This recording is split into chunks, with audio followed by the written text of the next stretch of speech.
dapat mewujudkan ASN yang tangguh, responsif, dan siap menghadapi perubahan. Terima kasih atas kesempatan ini. Mari kita manfaatkan webinar ini dengan sebaik-baiknya untuk meningkatkan kompetensi dan kontribusi kita sebagai ASN yang profesional dan berdedikasi. Selamat mengikuti kegiatan ini dengan mengucapkan Bismillahirrahmanirrahim. Webinar Aku Kejar ASN Kaltara Belajar seri 6 Pengelolaan Pelatihan Bintek Seminar kami nyatakan secara resmi dibuka. Dan saya akhiri sambutan dari saya bacakan sambutan dari Kepala Badan. Wabillahi taufik walhidayah. Wassalamualaikum warahmatullahi wabarakatuh. Salam Kaltara di hati. Waalaikumsalam Assalamualaikum. warahmatullahi wabarakatuh. Salam Kaltara di hati. Ya, baik Bapak Ibu yang kami hormati, demikianlah tadi serangkaian acara pembukaan webinar Aku Kejar seri 6 pada kesempatan hari ini di hari Rabu tanggal 8 Mei tahun 2024 telah selesai. Kami tentu saja atas nama panitia penyelenggara mengucapkan terima kasih atas perhatian Bapak Ibu di mana kegiatan kita ini dilaksanakan secara webinar melalui saluran Zoom meeting. Baik Bapak Ibu yang kami hormati, sekali lagi, kami mohon maaf apabila di dalam pelaksanaan kegiatan pembukaan ini terdapat hal-hal yang kurang berkenan. Kami akhiri bila taufiq hidayah. Wassalamualaikum warahmatullahi wabarakatuh.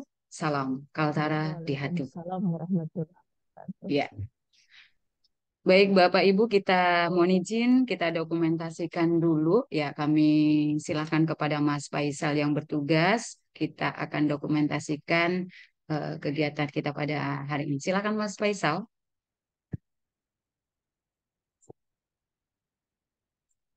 Baik, saya potong slide pertama ini Bapak Ibu kami menggunakan gaya kawan itu dengan default di dalam sesi 1, 2, 3.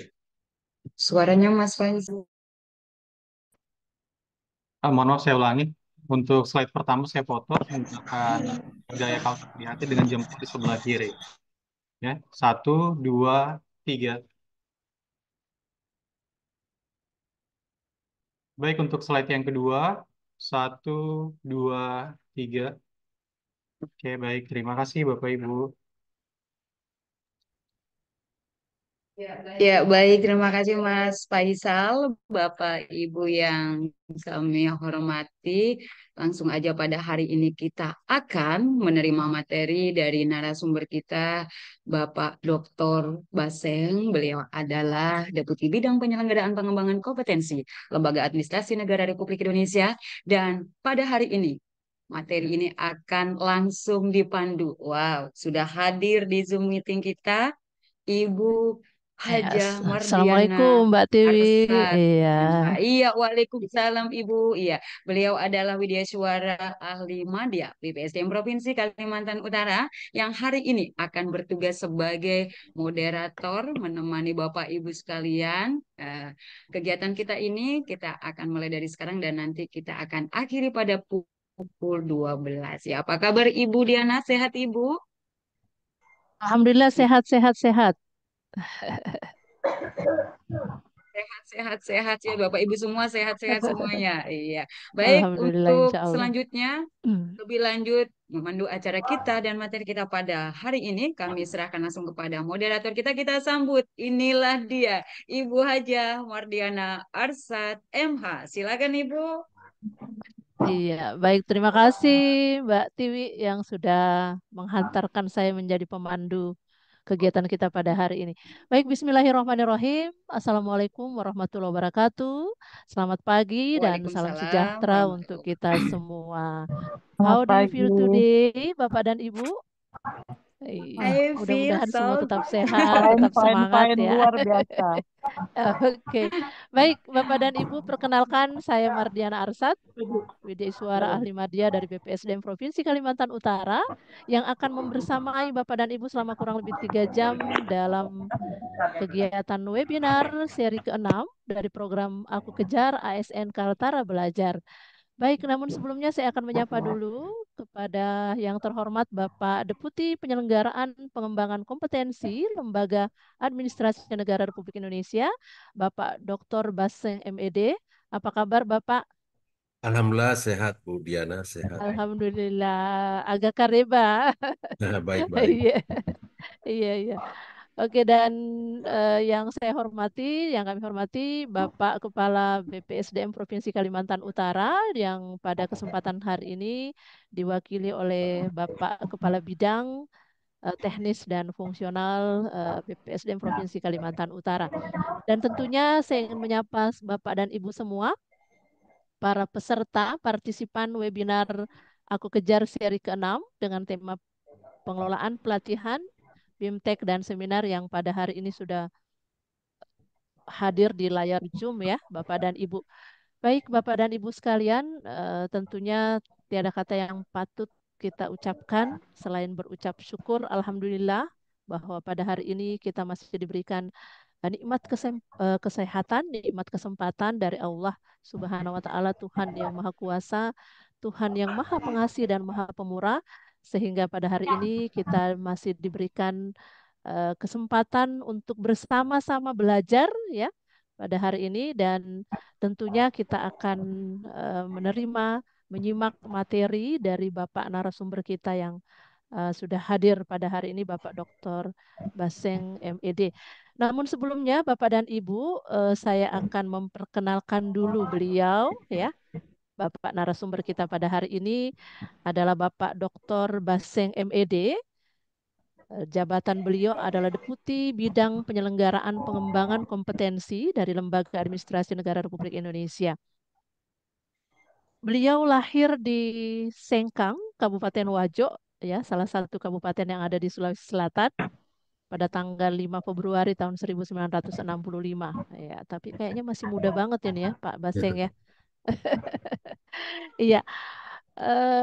Dari latar belakang pendidikan, kita akan simak dulu Bapak Dr. Baseng MED, gelar doktor di bidang ilmu administrasi publik itu tahun 2013. Kemudian setelah sebelumnya memperoleh gelar magister di bidang Teaching Training for ALT pada tahun 1997 dari University of Exeter, Inggris. Dan sebelumnya gelar sarjana sastra Inggris di Universitas Hasanuddin tahun 1988. Iya. Kemudian untuk karir jabatan di Lembaga Administrasi Negara, beliau sudah cukup lama nih di Lembaga Administrasi Negara, diawali dengan tugas-tugas beliau di perwakilan LAN Makassar ya. Kemudian saya akan baca dulu dari awal beliau ini ya. Kepala Subdit Diklat Struktural dari tahun 2004 sampai 2013, kemudian Kepala Direktorat Pembinaan Diklat Aparatur dari tahun 2013 sampai tahun 2014, kemudian Kepala Pusat Pengembangan Program dan Pengembangan Diklat tahun 2014, Kepala Pusat Inovasi Tata Pemerintahan 2014-2016, kemudian Kepala Pusat Diklat Teknis Fungsional Lembaga Administrasi Negara tahun 2016 sampai 2018, kemudian Kepala Pusat Pengembangan Kader ASN tahun 2019, dan sekarang adalah Deputi Bidang Penyelenggaraan Pengembangan Kompetensi LAN RI. Ya. Dan kemudian masih ada lagi yang perlu saya informasikan terkait dengan beliau. Bapak Dr. Baksa MED tidak hanya berperan dalam proses merancang diklat prajabatan dan diklat kepemimpinan pola baru yang diterapkan secara nasional, beliau juga membangun dan menerapkan konsep Green Training Center di Pusdiklat TF LAN RI, dan yang informasi yang juga tidak kalah pentingnya adalah beliau termasuk prestasi beliau pernah menjadi 10 peringkat terbaik ya dalam lomba pemimpin perubahan tahun 2015. Ya, demikian secara singkat profil dari Bapak narasumber kita pada hari ini. Nanti Bapak narasumber akan memperkenalkan diri secara lebih detail lagi. Baik, Bapak dan Ibu sekalian, untuk sebelum kita lanjut ke mempersilahkan kepada Bapak narasumber untuk eh, menyampaikan paparannya, saya ingin mengasah dulu nih semangatnya dulu nih. Kita ingin ngecek dulu semangatnya nih. Oke, bisa boleh dibuka dulu audionya semua? Bisa di ini. Iya, oke. Iya. Oke ya. Iya. Nanti saya akan sapa ya Bapak dan Ibu. Saya akan sapa pada Bapak dan Ibu. How do you feel today ya? Iya. Nah, nanti ketika saya sapa dengan how do you feel today, Bapak dan Ibu jawabnya seperti ini ya. I feel so good. I feel so. I feel so. I feel so good. Bisa ya? I Oke. feel so good. Iya, Pak Dokter Baseng bisa ikut ya juga ya. Bisa, bisa. Oke. Oke, saya akan sapa. Ya. Oke, So saya akan good. sapa Bapak dan Ibu ya. How do you feel today? I feel I so feel Feel so so good. good. I feel so good. I Oh, feel so good. I feel so. oke, sekali lagi. Ya, sekali lagi. How do you feel today, guys? I feel so So good. good. I feel so so I feel so so good. good. Oke. Iya. Oke, baik. Mudah-mudahan tetap semangat, tetap sehat ya untuk mengikuti kegiatan ini. Iya. Baik, Bapak dan Ibu, program Aku Kejar ya ASN Kaltara Belajar seri ke-6 dengan tema pengembangan pelatihan BIMTEK dan seminar yang akan disampaikan oleh Bapak narasumber kita Bapak Dr. Bakseng MED dan pada kesempatan ini saya silahkan Bapak untuk menyampaikan materinya. Namun sebelumnya nanti kita akan simak dulu materinya Bapak dan Ibu selama kurang lebih 2 jam ya. Kemudian kita akan ada sesi tanya jawab untuk beberapa sesi jika memungkinkan. Dan yang terpenting juga ingin saya sampaikan rule kita pada hari ini Bapak dan Ibu mohon audionya di off kan ya, jadi di mute audionya dan jika kondisi atau jaringan internetnya stabil tetap on cam ya. Oke, jadi supaya kelihatan semua nih wajah-wajah yang ya, atau menyimak materi kita pada hari ini. Baik, terima kasih dan saya silahkan pada Bapak Dr. Baseng MED untuk menyampaikan paparannya. Silahkan Bapak. Baik, terima kasih banyak Bu Diana. Kawan-kawan peserta series webinar Aku Kejar. Assalamualaikum warahmatullahi wabarakatuh.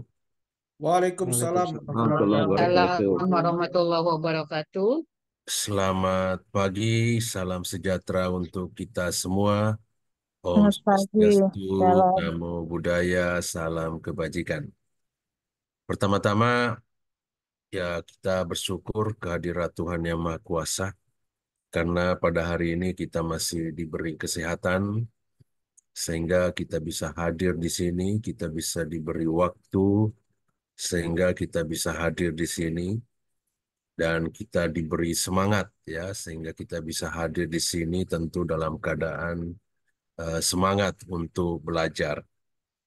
Yang kedua, mewakili jajaran pimpinan Lembaga Administrasi Negara, saya menyampaikan apresiasi yang setinggi-tingginya, terima kasih yang sebesar-besarnya kepada pemerintah Provinsi Kalimantan Utara, khususnya kepada BPSDM daerah Provinsi Kalimantan Utara, yang memiliki komitmen untuk pengembangan kompetensi terhadap seluruh aparatur sipil negara di wilayahnya, sehingga kegiatan webinar ini sudah dilaksanakan berseri-seri. Kita sekarang ini sudah berada pada seri ke-6. Nah, saudara-saudara sekalian, pada kesempatan ini karena waktu kita tentu tidak banyak, apalagi nanti kita akan ada interaksi ya, interaktif. Eh, Maka ya pada kesempatan ini saya memenuhi permintaan dari penyelenggara bahwa saya akan menyampaikan materi terkait dengan pengelolaan pelatihan, pengelolaan seminar, dan pengelolaan bimbingan teknis. Ya, jadi bagaimana kita mengelola kegiatan-kegiatan pengembangan kompetensi tadi, ya supaya ketika kita melaksanakannya itu betul-betul bisa tercapai keinginan kita. Ya, nah ini yang akan saya sampaikan. Jadi materi yang saya sampaikan ini ya sebenarnya sangat teknis sekali ya, karena bagaimana pengelolaannya, artinya bagaimana kita mengeksekusi, bagaimana kita melaksanakan pelatihan, bagaimana kita melaksanakan bimbingan teknis, dan bagaimana kita melaksanakan seminar. Nah, saudara-saudara sekalian, dalam materi ini saya juga nanti meminta saudara itu interaktif dengan saya, jadi tidak perlu bertanya langsung, tapi saya akan bertanya di kolom chat itu ya. Dan saudara langsung bisa menjawabnya, karena saya lihat ini peserta ratusan ya. Kalau dikasih kesempatan satu-satu ya mungkin terbatas, tetapi kalau saya menggunakan forum chat ini, semua bisa memberikan respons terhadap pertanyaan yang saya berikan. Nah, supaya langsung to the point saja, maka pada kesempatan ini saya akan share materi yang akan saya sampaikan. Ya, nah, ini saya kira sudah terlihat semua ya. Jadi ini adalah pengelolaan pelatihan, bimbingan teknis, dan seminar. Jadi penyelenggara meminta saya berbicara tentang bagaimana penyelenggaraan pengembangan kompetensi yang namanya pelatihan, bimbingan teknis, dan seminar ini. Ini tentu saudara-saudara butuhkan ya. Untuk BPSDM yang menyelenggarakan pelatihan tentu harus tahu bagaimana pelatihan yang baik sesuai dengan standar yang ditetapkan oleh Lembaga Administrasi Negara. Kemudian bagi OPD atau mungkin atasan langsung daripada ASN, itu tentu juga mau tahu bagaimana kalau memberikan bimbingan teknis, ya, memberikan coaching atau mentoring. Dan juga bagi OPD, barangkali kalau ada mau melakukan seminar, itu seperti apa, ya, seminar yang efektif itu. Jadi kira-kira itu nanti fokus saya, sangat teknis sekali. Tetapi ya tentu saya akan menyampaikan yang idealnya seperti apa, supaya saudara bisa bergerak untuk mewujudkan yang ideal itu. Nah, yang pertama, saya mau interaktif dulu dengan saudara ya. Coba lihat di kolom chat ada pertanyaan saya ya. Eh, dan saya minta saudara memberi jawaban langsung aja ya.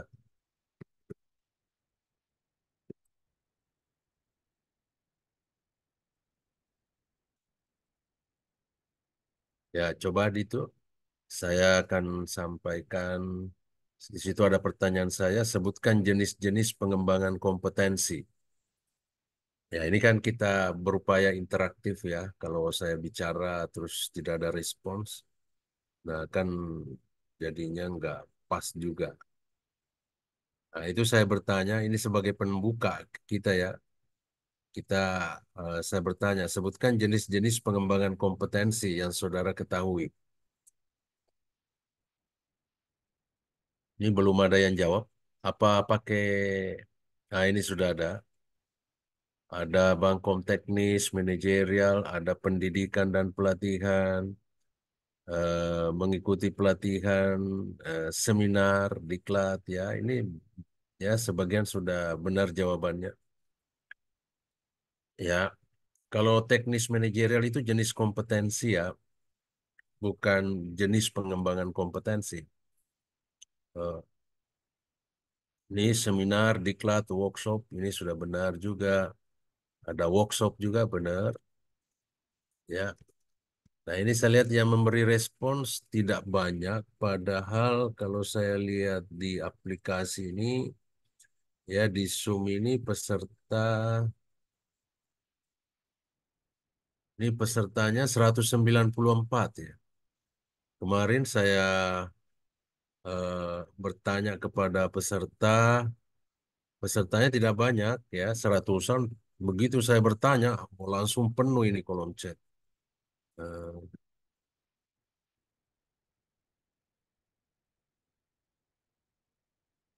nah, ini saya lihat masih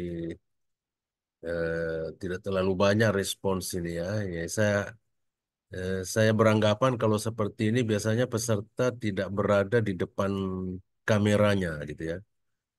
Mungkin di depan kameranya tapi tidak mendengarkan saya. Ada kegiatan lain ya. Mestinya ini sudah biasa langsung "Wrrr" gitu ya. Ini saya lihat masih slow, mungkin hanya membuka kamera tapi tidak eh, eh, mendengar gitu ya, sehingga pertanyaan saya di chat itu tidak dijawab. Ya. Nah, ini adalah salah satu cara saya kalau mau melakukan pengembangan kompetensi dengan menggunakan Zoom. Saya harus pastikan bahwa saya berinteraksi dengan peserta. Eh, ya, oke. Ya, baik. Saudara-saudara sekalian, ya itu tadi ya pertanyaan saya, sebutkan jenis-jenis pengembangan kompetensi. Nah, ini sudah ada ya. Ini ya. Ya, saya tidak bertanya hadir atau tidak gitu ya. Saya cuma minta saudara menjawab pertanyaan saya. Ya, baik. Oke. Jadi itu intinya ya, bahwa ini pengembangan kompetensi itu jenisnya banyak ya. Eh, kita coba lihat.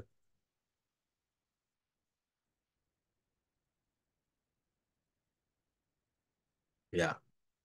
Nah, saudara sekalian, apa yang saudara jawab tadi itu sebagian besar benar ya. Tapi yang menjawab eh, apa kompetensi teknis, sosial, kultural itu bukan jawabannya ya. Nah, ini bentuk dan jenis pengembangan kompetensi. Bentuk pengembangan kompetensi itu ada dua. Yang pertama adalah pendidikan dan yang kedua adalah pelatihan. Itu bentuknya. Jadi kalau pendidikan itu ya tentu pendidikan formal itu dibina langsung oleh Kementerian Pendidikan dan Kebudayaan.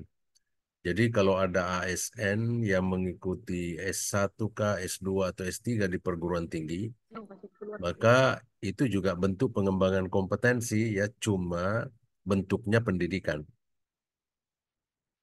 Nah, bentuk yang kedua dari pengembangan kompetensi itu adalah pelatihan. Ya, pelatihan kemudian ada yang jalurnya klasikal dan ada yang jalurnya non-klasikal. Apa itu klasikal? Intinya klasikal itu adalah tatap muka di dalam kelas dan ada pengajar di dalam kelas itu. Itu yang dimaksud dengan klasikal, klasik. Nah, non-klasikal, nah itu artinya tidak memiliki ciri dari klasikal itu. Artinya bisa jadi itu pertama tidak di dalam kelas, ya, bisa di ruang virtual seperti ini. Lalu kemudian yang kedua itu eh, tidak harus tatap muka dengan gurunya, ya, atau pengajarnya, ya. Jadi tidak berada di dalam kelas dan tidak harus tatap muka dengan gurunya. Jadi bisa saja itu ada pengembangan kompetensi yang terjadi, tapi tidak ada pengajarnya, ya, tidak ada pengajarnya. Nah, Seperti apa kalau tidak ada pengajarnya? Ya itu yang mengikuti e-learning yang pengajarnya itu di video dulu, ya sehingga ya pengajarnya bisa saja itu sedang tidur, ya yang didengar itu hanya videonya saja. Nah, itu yang membedakan klasikal dengan non-klasikal. Lalu di mana letak pelatihan yang diminta oleh penyelenggara? Bagaimana mengelola pelatihan? Ya, kalau kita lihat di sini, begitu disebut pelatihan, maka itu disebut pelatihan klasikal. Jadi pelatihan itu berada di dalam kelas, ya, entah itu pelatihan manajerial, pelatihan isu nasional, pelatihan teknis, pelatihan fungsional, pelatihan sosial kultural. Nah, itu. Seminar juga itu klasikal. Kenapa? Karena dia berada di dalam ruangan, berada di dalam kelas. Ya, jadi yang diminta ke saya itu dua diantaranya itu disebut klasikal. Tetapi bimbingan teknis, di sini bimbingan teknis itu kita sebut dengan coaching, ya. Ya, kira-kira begitulah coaching itu bimbingan teknis atau mentoring. Nah, ada beda antara coaching dengan mentoring. Nah, itu disebut non-klasikal. Kenapa non-klasikal? Karena tidak berada di dalam kelas. Nah, pertanyaannya, kira-kira kalau di Kaltara itu siapa kemudian yang melaksanakan pelatihan, siapa yang melaksanakan coaching dan mentoring? Yang pasti kalau pelatihan pasti dilaksanakan oleh BPSDM, karena BPSDM punya ruang kelas, punya Wideswara gitu. Ya, nah itu. Tetapi pelatihan tidak mungkin dilaksanakan oleh OPD-OPD, ya, karena di sana tidak ada ruang kelas dan juga tidak memiliki tenaga pengajar. Tidak mungkin, ya. Misalnya Dinas Kesehatan melakukan pelatihan, ya bagaimana caranya? Ya, bagaimana caranya? Ya, mungkin yang dilakukannya itu nanti ya yang saya sebut kedua mungkin seminar ya dan seterusnya. Nah, saudara sekalian itu ya. Lalu OPD ya kemungkinan OPD bisa melakukan seminar memang. Karena seminar itu bisa saja dilakukan di aula ya. Seminar tidak di dalam kelas itu. Seminar di dalam ruangan, ruangan besar. Itu aula. Nah, OPD memiliki aula biasa sehingga bisa melakukan seminar. Ya, otomatis BPSDM juga bisa melakukan seminar karena di sana ada aula juga. Lalu kemudian bimbingan teknis. Kalau bimbingan teknis di sini kita sebutnya itu coaching ya, coaching, bintek, coaching atau eh, ya saya lebih senang menyebutnya itu mentoring. Jadi bukan coaching, tapi mentoring. Itu bimbingan teknis.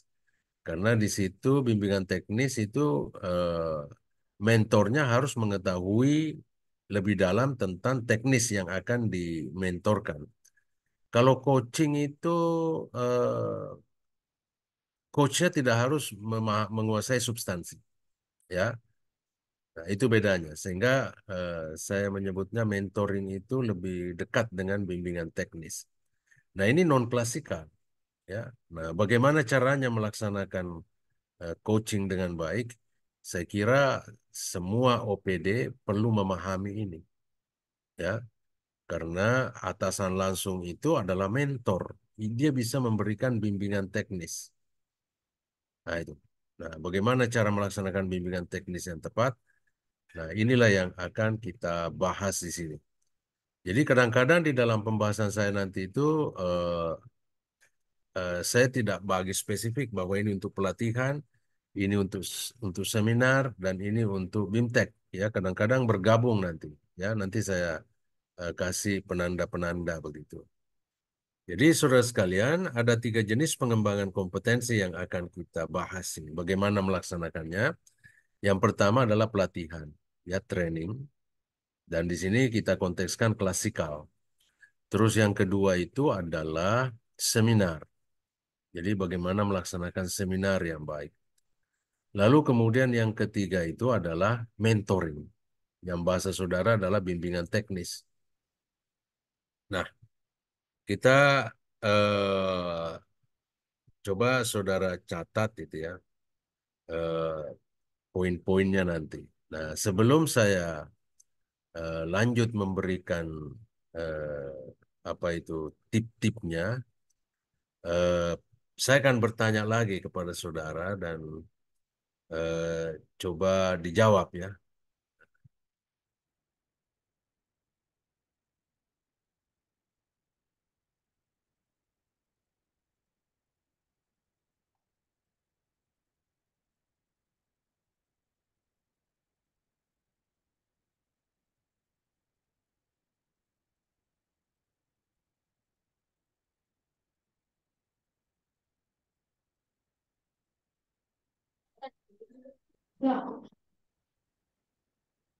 Nah, itu. Pertama saya tanya, ketika kita melaksanakan pelatihan itu tahapan-tahapannya apa saja? Ini dulu, coba dijawab. Pelatihan dulu ya. Kalau kita mau melaksanakan pelatihan itu tahap-tahapannya apa saja?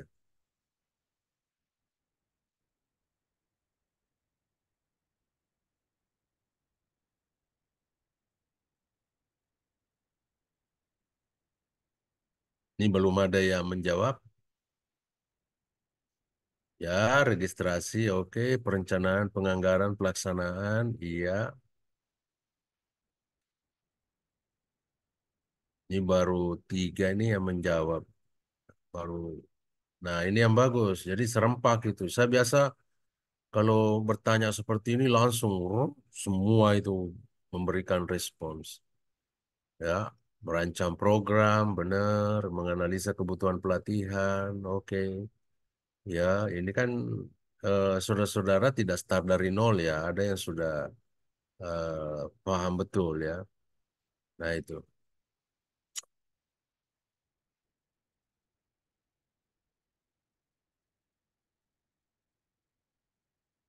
Ya, terus ini mengidentifikasi kebutuhan dan analisa organisasi, iya, iya,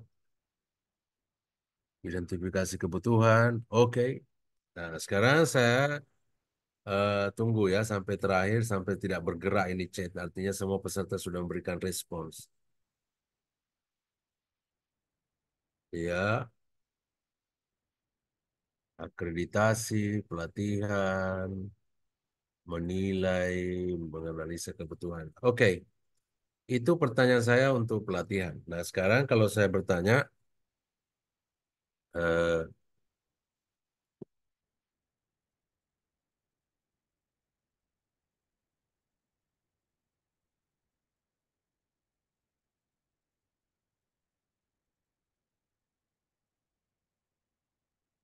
nah sekarang kalau seminar, itu pertanyaan saya. Sebutkan tahap-tahap dalam pelaksanaan seminar.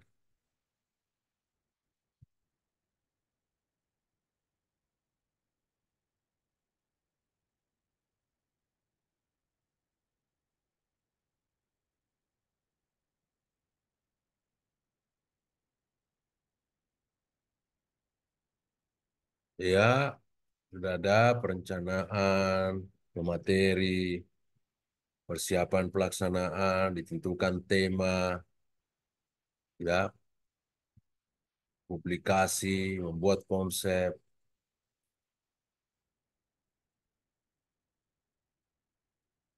tentukan narasumber, dan seterusnya, ya. Jadi pelatihan ya tentu kurang lebih sama dengan seminar gitu ya. Promosi ya. Oke. Ya, ini sudah banyak jawaban. Terima kasih sudah merespons. Sekarang pertanyaan saya terakhir ya.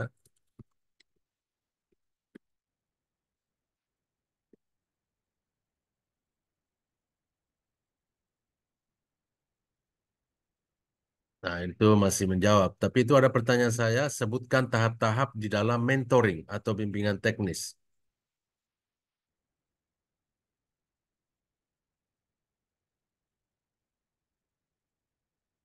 Perencanaan, pelaksanakan. Nah, ini mentoring kan beda sendiri ya. Mentoring tidak berada di ruang kelas atau seminar.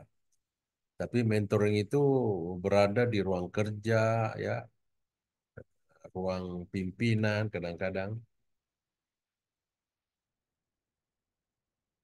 Ya,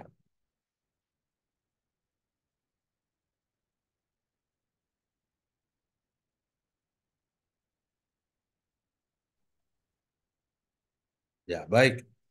Baik, saudara-saudara sekalian, saya kira jawaban saudara sudah menunjukkan tingkat partisipasi yang tinggi dan saya senang karena kawan-kawan memberi perhatian ya. Nah, sekarang saya akan menyampaikan tahapan-tahapan yang sebenarnya ya. Coba cocokkan jawaban saudara dengan tahapan yang saya akan uraikan satu persatu ya. Tahapan pertama, ini kan kita menjawab ini ya, bagaimana mengelola pelatihan, bimbingan teknis dan seminar yang benar. Ya, tentu saudara sudah ada gambaran tadi ya dengan memberikan respons terhadap pertanyaan saya. Ya, kita akan lihat ya. Banyak di antara saudara tadi yang menyatakan bahwa kita harus mengidentifikasi kebutuhan dulu. Baik itu ketika kita melakukan pelatihan, bimbingan teknis dan seminar. Yang mengatakan itu kita harus mengidentifikasi kebutuhan, itu jawabannya itu benar. Ya, ini. Jadi yang pertama yang harus kita lakukan, kompetensi apa yang akan dibangun pada peserta pelatihan, bintek dan seminar. Ya, ini kita mau membangun kemampuan apa pada peserta. Nah, itu kan artinya kita harus tahu apa kebutuhan ya. Nah, kan tadi ya banyak peserta yang menyebut kita harus menganalisis kebutuhan. Nah, pekerjaan menganalisis kebutuhan ini kompleks ya, saudara-saudara sekalian. Tidak bisa dilaksanakan secara instan ya, butuh waktu, perenungan, ya, analisa di dalam. Nah, saya akan mencoba menyampaikan urutan-urutannya ya, secara sistematis. Yang pertama, kita harus mengetahui kompetensi itu apa. Nah, di dalam kebijakan, baik itu di Undang-Undang ASN maupun di PP, itu kompetensi itu dibagi menjadi 3. Karena ini yang akan kita cari kebutuhannya apa. Yang pertama, kita butuh kompetensi teknis. Ya. Apa itu kompetensi teknis? Ya, ini kompetensi yang diukur tingkat dan spesialisasi pendidikan, pelatihan teknis fungsional, dan pengalaman bekerja secara teknis.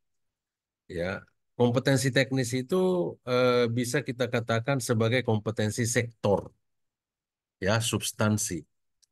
Contoh kalau misalnya kawan-kawan di Kementerian Kesehatan, kompetensi teknis itu ya kompetensi yang terkait dengan sektor kesehatan, seperti dokter, ya, perawat, ya, itu kompetensi teknis. Kalau kawan-kawan di daerah, ya kompetensi teknis itu ada di dinas-dinas, ya. Dinas pertanian itu kompetensi teknis ya seperti budidaya jagung, budidaya kedelai itu kompetensi teknis. Jadi terkait dengan sektornya itu ya. Kalau LAN kompetensi teknisnya itu kemudian menjadi ya pelatihan itu ya, management of training, training ya, itu kompetensi teknisnya LAN. Kementerian Keuangan kompetensi teknisnya ya terkait dengan keuangan, bendahara, pengelolaan keuangan. Itu kompetensi teknis. Jadi kita melaksanakan pelatihan seminar bintek itu untuk menjawab kebutuhan kompetensi teknis ini. Sehingga ada pelatihan teknis, ya. Nah, itu yang perlu saudara ketahui. Jenis kompetensi. Terus yang kedua ada yang namanya kompetensi manajerial. Kompetensi manajerial itu ya kompetensi pengelolaan ya, membuat perencanaan, membuat pengorganisasian. Kompetensi manajerial ini bukan kompetensi sektor, tapi kompetensi lintas sektor. Ya, semua instansi butuh kompetensi manajerial. Semua OPD butuh kompetensi manajerial. Kompetensi manajerial misalnya dinas pendidikan butuh kompetensi manajerial karena dia membuat perencanaan, pengelolaan, pengorganisasian.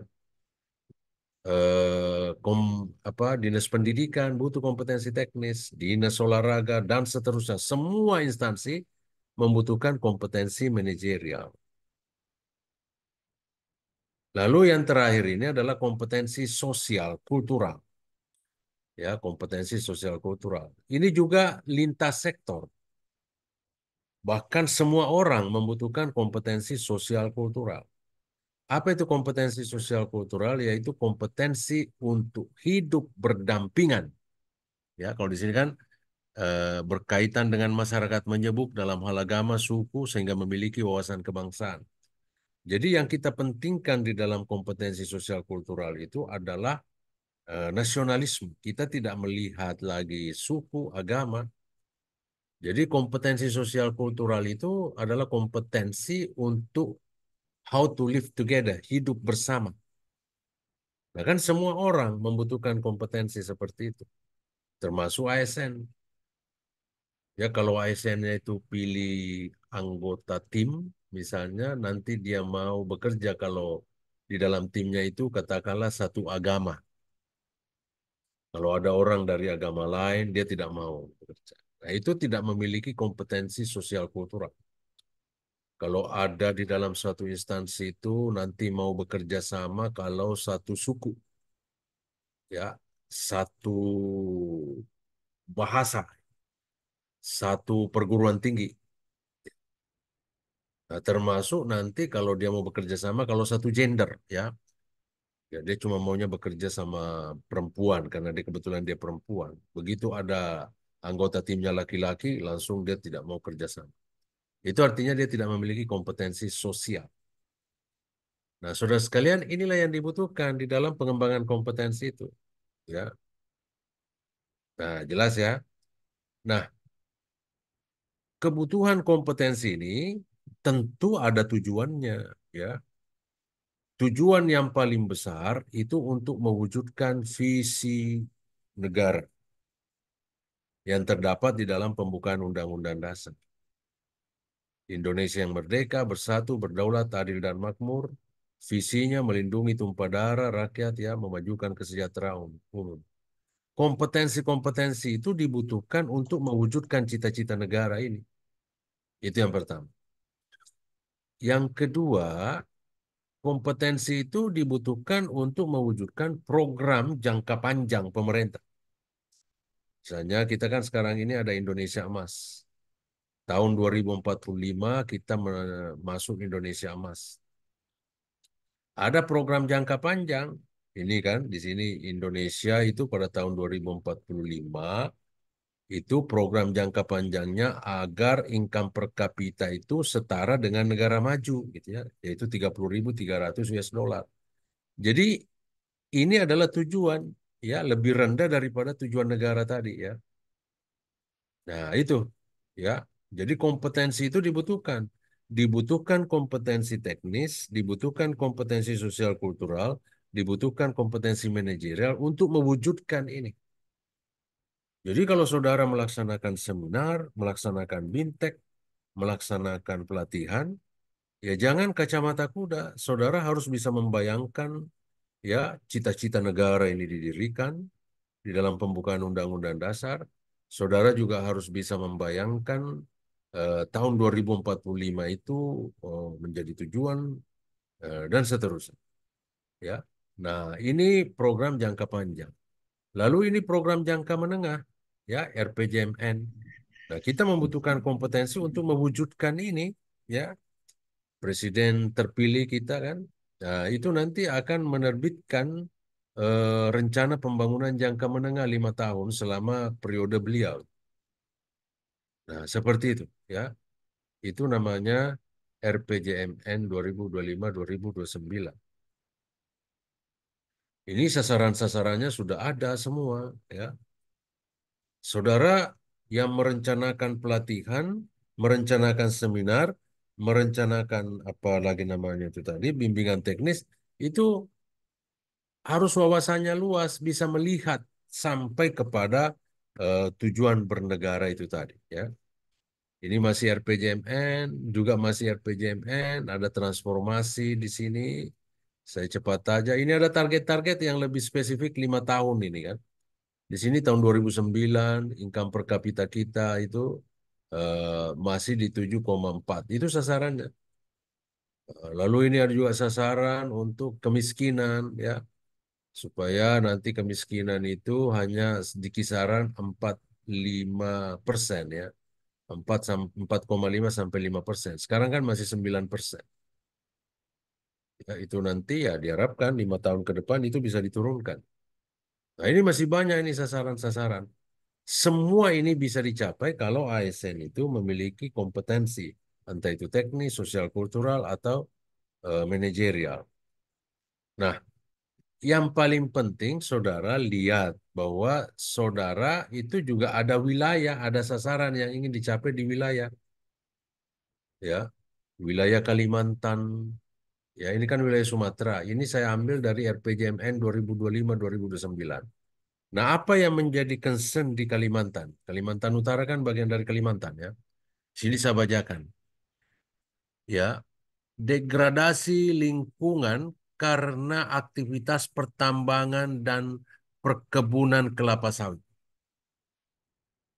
Kaltara membutuhkan kompetensi teknis untuk mengatasi degradasi lingkungan itu. Jadi akan ada pelatihan nanti yang saudara butuhkan, akan ada seminar, akan ada bintek untuk mengedres masalah lingkungan ini karena di Kaltara itu yang menjadi isu, itu yang menjadi kebutuhan. Ya, di samping dengan tujuan yang RPJMN tadi, ya.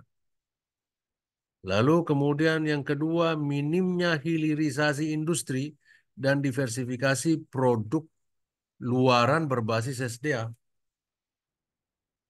Kalimantan kan jual gelondongan itu, kelapa sawit dijual apa namanya CPO-nya tidak diolah menjadi minyak gitu kan. Batu bara dijual gelondongan. Artinya di Kalimantan Utara itu dibutuhkan verifikasi produk. Itu kompetensi teknis. Bagaimana caranya supaya batu bara itu tidak dijual gelondongan, diolah dulu. Entah itu menjadi apa, bahan bakar cair atau apa. Ya, terus itu kelapa sawit tidak dijual dalam bentuk apa itu ya, eh, pulp ya, dalam bentuk CPO, tetapi sudah diolah gitu ya. Sudah jadi minyak, sudah jadi kosmetik, dan seterusnya. Itu yang rendah di Kalimantan, termasuk Kaltara tentu. Terus yang ketiga masih apa itu terbatasnya kapasitas. Ini banyak ini ya. Ini yang saya coba eh, apa garis ini lingkari supaya saudara bisa melihat apa kompetensi apa yang dibutuhkan di Kaltara itu ini nih. Ini RPJMN 2025-2029. Artinya 5 tahun ke depan. Ya, di Kaltara itu dibutuhkan ASN yang memiliki kompetensi teknis supaya bisa menjadi leading di dalam melaksanakan isu-isu kewilayahan ini. Nah, yang terakhir itu saya lihat belum optimalnya tata kelola pemerintah daerah. Ya, belum optimal, belum digital gitu. Itu yang dia maksud ya. Nah, saudara sekalian, eh,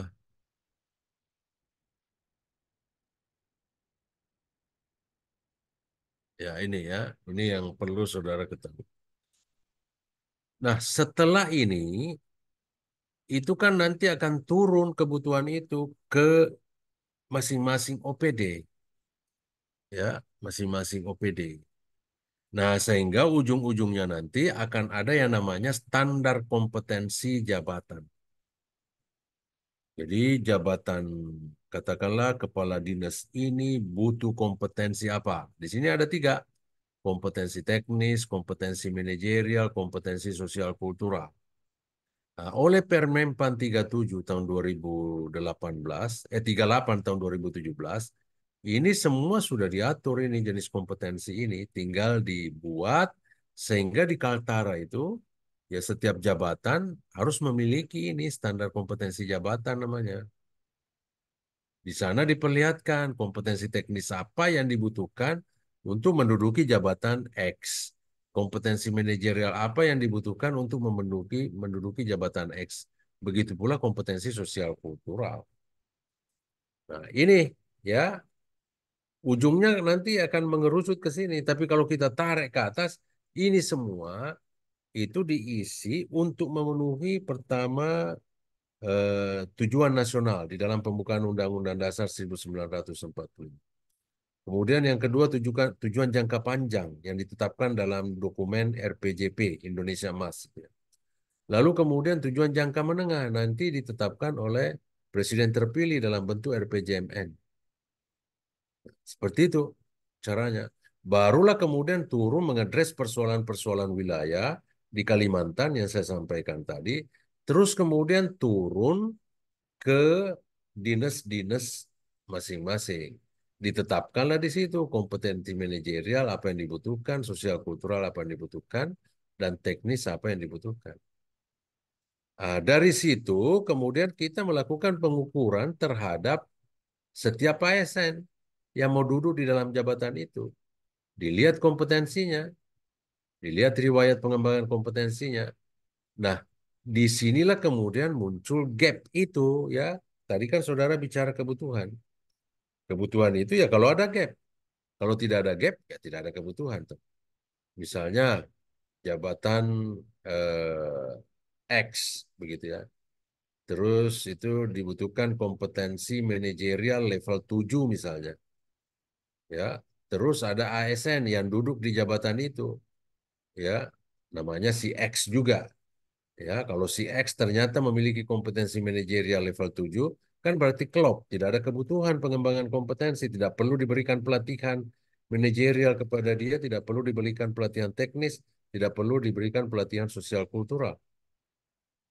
Nah, kan begitu, ya. Nah, saudara sekalian, gap itu yang kemudian menjadi dasar daripada pengembangan kompetensi itu. Jadi kalau standar kompetensinya misalnya levelnya 7, tapi PNS-nya itu yang duduk di jabatan itu levelnya 5, ada gap 2. Itulah yang akan kita isi ya melalui pengembangan kompetensi. Clear ya?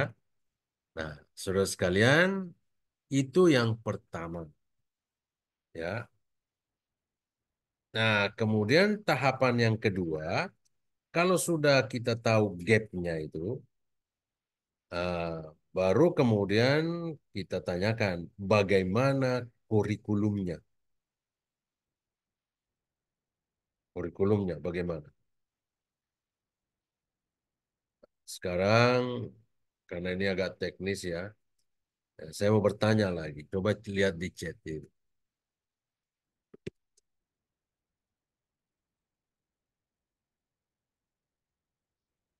Saudara harus tahu apa itu kurikulum.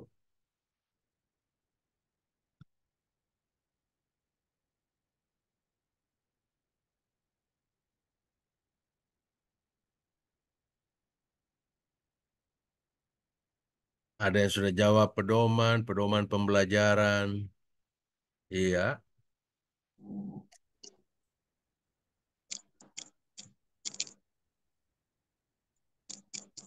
Pedoman kegiatan pelatihan, pedoman pelaksanaan.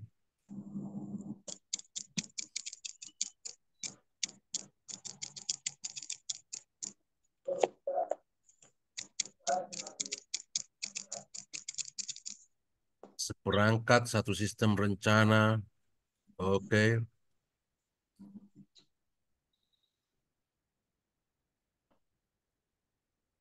Rencana pembelajaran.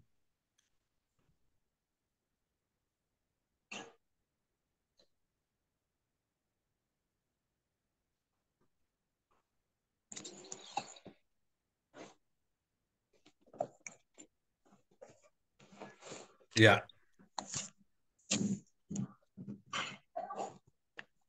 Oke. Ya. Baik. Ya. Nah, pertanyaan saya yang kedua ya.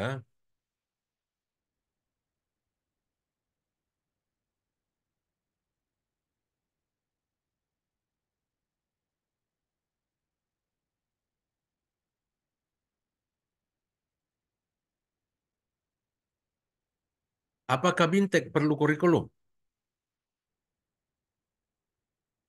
Kalau pelatihan pasti kan perlu kurikulum. Ada yang bilang tidak, tidak. Ada yang bilang perlu. Nah, sudah terbagi nih. Ayo, masih banyak ini.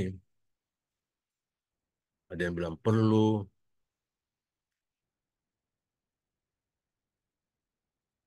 Nah, terakhir-terakhir bilang perlu.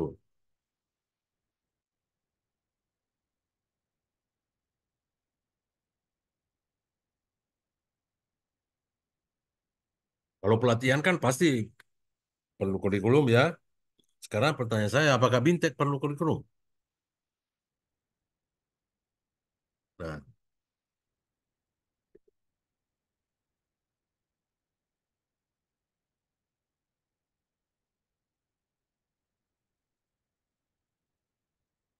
apakah seminar perlu kurikulum?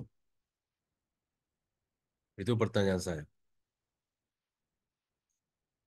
Tidak perlu, tidak. Ya,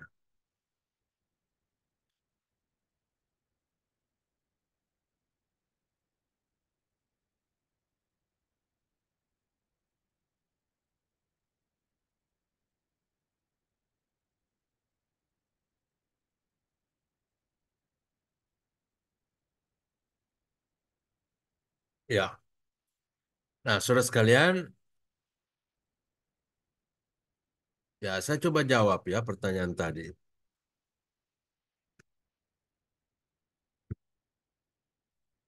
Bagaimana kurikulumnya?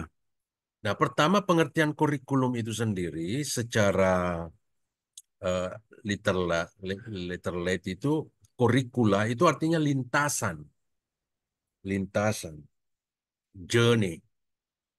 Jadi orang yang mengikuti pengembangan kompetensi itu dianggap sebagai orang yang sedang melakukan perjalanan. Dia berangkat dari titik tidak tahu menuju titik tahu, dari titik tidak kompeten menuju titik kompeten. Orang yang mengikuti Bintek juga begitu, ya.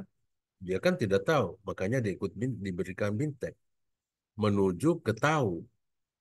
Orang yang mengikuti apa namanya seminar juga begitu, orang yang mengikuti pelatihan.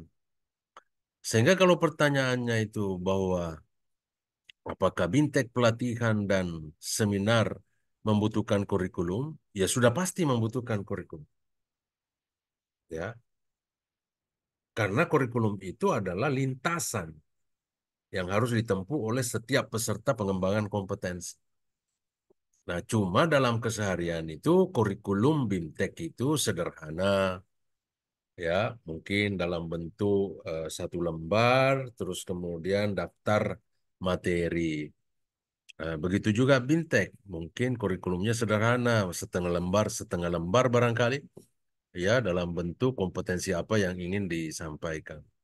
Tapi ketika bicara pelatihan, maka itu kurikulumnya menjadi kompleks, ya, karena sudah banyak jenis kompetensi yang akan kita wujudkan di situ.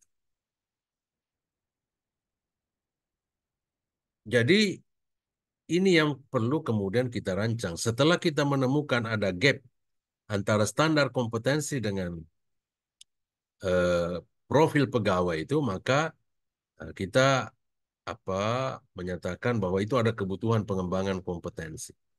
Nah, isi daripada pengembangan kompetensi atau kurikulum itu ya tidak lain daripada kompetensi itu tadi.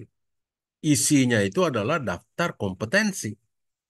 Kalau gapnya itu kompetensi teknis, maka kurikulumnya itu berisi materi-materi teknis. Kalau gapnya itu kompetensi manajerial, maka isi kurikulumnya itu adalah kompetensi manajerial.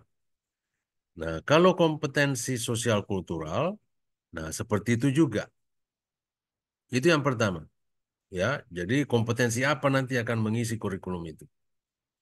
Yang kedua, ada yang namanya dalam kompetensi itu, ada yang namanya KSA, Knowledge, Skill, dan Attitude, ya. Knowledge, Skill, dan Attitude. Nah, ini juga harus menguasai ya teorinya. Saudara tentu sudah kenal pakarnya namanya taksonomi Bloom, ya. Bloomfield, dia membuat taksonomi. Ya, dia membuat taksonomi, ya. Dia mengatakan bahwa kompetensi itu terdiri dari apa namanya? Skill, ya, kompetensi sikap perilaku, lalu kemudian attitude, ya, attitude itu sikap perilaku, skill itu keterampilan, dan kognitif itu pengetahuan. Nah, ini pengetahuan tentang ini itu harus diramu di dalam kurikulum itu. Misalnya di dalam pelatihan teknis misalnya, katakanlah Dinas Pertanian mau membuat pelatihan budidaya jagung misalnya, tanam jagung. Itu kan kompetensi teknis. Artinya setelah selesai pelatihan, peserta harus bisa menanam jagung yang baik. Ya, dia praktekkan itu. Tapi untuk mendapatkan keterampilan menanam jagung itu, kan harus pengetahuan dulu. Nah, sehingga ada isi daripada kurikulum itu nanti isinya bentuknya teknis. Ya, maksud saya isinya itu bentuknya pengetahuan. Jadi adalah itu buku, ada modul yang harus dibaca oleh peserta, ada definisi, ya, jagung adalah, bedeng adalah, ya, adalah istilah-istilah teknis di situ. Itu namanya kognitif, harus diketahui dulu oleh peserta itu, ya kan?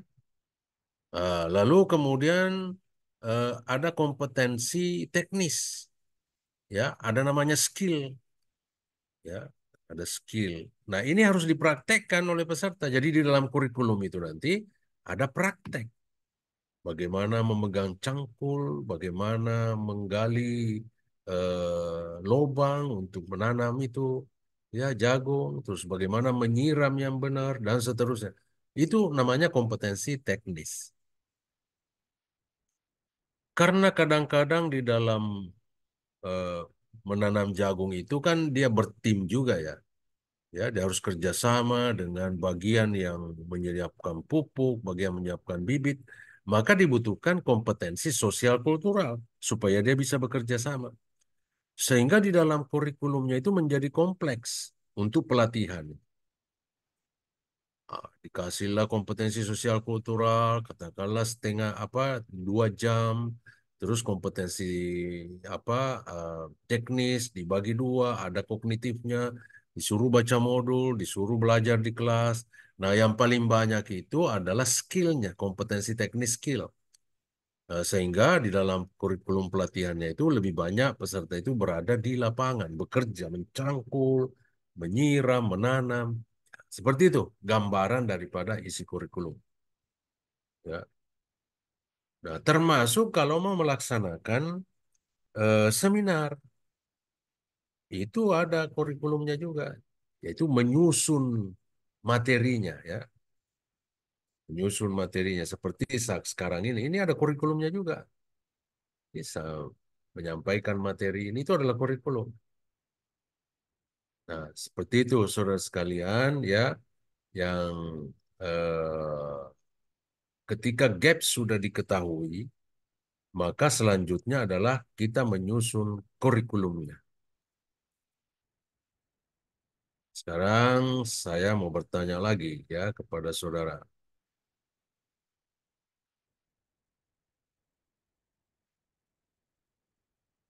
Setelah menyusun kurikulum,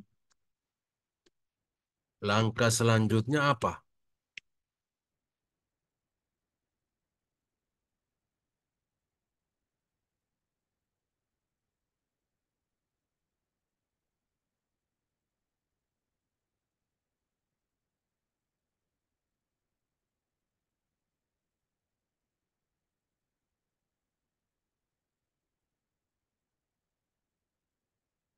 Ya, sasaran peserta, mempersiapkan bahan pembelajaran,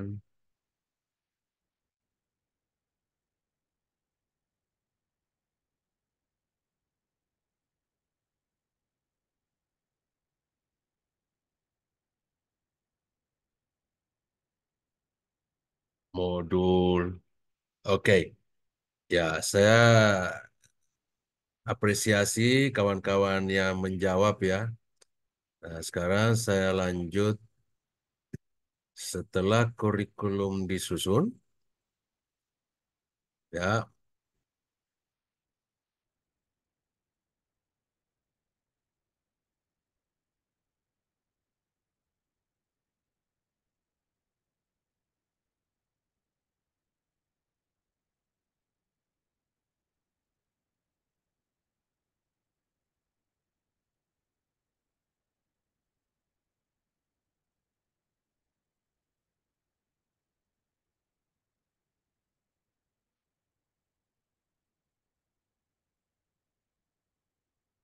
Berarti ini yang ketiga ya, salah ini bukan yang kedua.